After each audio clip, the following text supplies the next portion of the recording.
Hey foodies, welcome to liveloveloverecipes.com. இன்னைக்கு நம்ம சேனல்ல நம்ம பார்க்க போற ரெசிபி என்னன்னு பாத்தீங்கன்னா ஒரு சூப்பரான டிராமிசு இட்டாலியன் டெசர்ட் எப்படி செய்யறதுன்றது தான். இது ரொம்ப டேஸ்டியா இருக்கும். ஃபர்ஸ்ட் இதுக்கு நம்ம ஒரு கப்ல 2 டேபிள்ஸ்பூன்ஸ் அளவுக்கு இன்ஸ்டன்ட் காஃபி பவுடர் ஆட் பண்ணிக்கிறோம். கூடவே 250 ml ஆஃப் ஹாட் வாட்டரை ஆட் பண்ணி எல்லாம் நல்லா கலந்துட்டு இதை ஓரமாக வச்சிடுறோம்.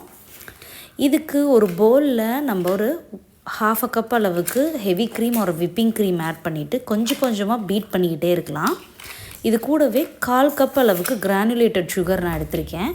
ஸோ இதை கொஞ்சமாக ஆட் பண்ணி இந்த மாதிரி நல்லா பொறுமையாக விப் பண்ண ஆரம்பிங்க. அதுக்கப்புறம் லேட்டர் ஸ்டேஜஸில் கொஞ்சம் வேகமாக விப் பண்ணிங்க அப்படின்னா நம்ம க்ரீம் நல்லா திக்காகி வந்துடும்.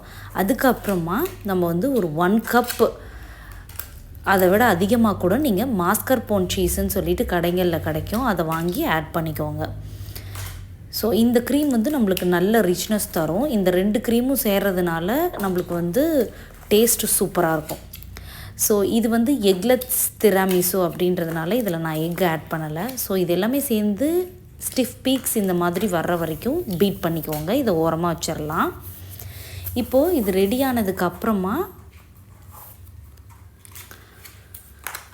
நம்ம லேடி ஃபிங்கர் கடைகளில் கிடைக்கும், அதை வாங்கி நம்ம காஃபி ப்ரிப்பேர் பண்ணி வச்சுருந்தோம் இல்லையா, அதில் நல்லா டிப் பண்ணிவிட்டு ஒரு டிஷ்ஷில் இந்த மாதிரி அசம்பிள் பண்ணிக்கோங்க. ஸோ இந்த டிஷ்ஷில் எந்த விதமான கேப்புமே இல்லாமல் ஃபுல்லாக லேடி ஃபிங்கரை காஃபியில் டிப் பண்ணி இந்த மாதிரி பரவலாக அடுக்கி வச்சுக்கோங்க. இதுக்கு மேலே நம்ம செஞ்சு வச்சுருந்தோம் இல்லையா சீஸ் அண்ட் க்ரீம் கலவை, அதை இதில் ஆட் பண்ணிவிட்டு இதை நல்லா லேயர் பண்ணிக்கிறோம். எந்த அளவுக்கு திக்கான லேயர் பண்ணுறீங்களோ அந்த அளவுக்கு உங்களுக்கு க்ரீமியான டெசர்ட் கிடைக்கும்.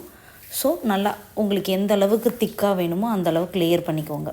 இதெல்லாம் நல்லா லேயர் பண்ணதுக்கப்புறமா மறுபடியும் இதே ஸ்டெப்பை நம்ம ரிப்பீட் பண்ண போகிறோம். நம்ம லேடி ஃபிங்கர்ஸ் எடுத்துக்க போகிறோம், காஃபியில் நல்லா டிப் பண்ணிவிட்டு அதை டிஷ்ஷில் மறுபடியும் மேலே அடுக்கி வைக்க போகிறோம். அதுக்கு மேலே நாம் ப்ரிப்பேர் பண்ணி வச்சுருக்கிற க்ரீம் அண்ட் மாஸ்கர்போனே சீஸை மேலே அப்ளை பண்ணிவிட்டு நம்ம ஒரு கிளிங் ரேப் போட்டு இதை ரெஃப்ரிஜிரேட் பண்ணிடணும். ஒரு 6 to 8 hours வரைக்கும் ரெஃப்ரிஜிரேட் பண்ணணும். இல்லைனா ஒரு ஓவர் நைட் ரெஃப்ரிஜிரேட் பண்ண விட்டிங்கன்னா கூட நம்மளுக்கு நல்லா எல்லாமே ஊறி ரொம்ப நல்லா டேஸ்டியாக கிடைக்கும்.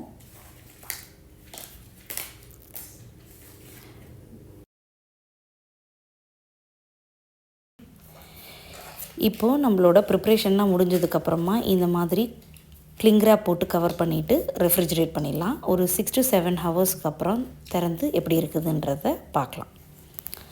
ஸோ இப்போ நம்மளுக்கு நல்லா செட் ஆகிடுச்சு.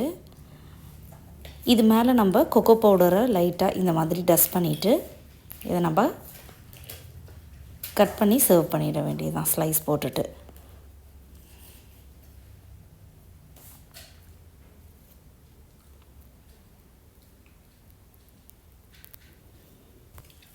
That's it. ஒரு சூப்பரான இட்டாலியன் டெசர்ட் நம்மளுக்கு ஈஸியாக ரெடி ஆகிடுச்சு, அதுவும் எக்லெஸ் வெர்ஷன்னா.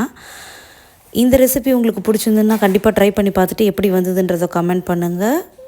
நம்ம சேனல் பிடிச்சிருந்ததுன்னா மறக்காமல் சப்ஸ்கிரைப் பண்ணுங்கள். தேங்க்ஸ் ஃபார் வாட்சிங்.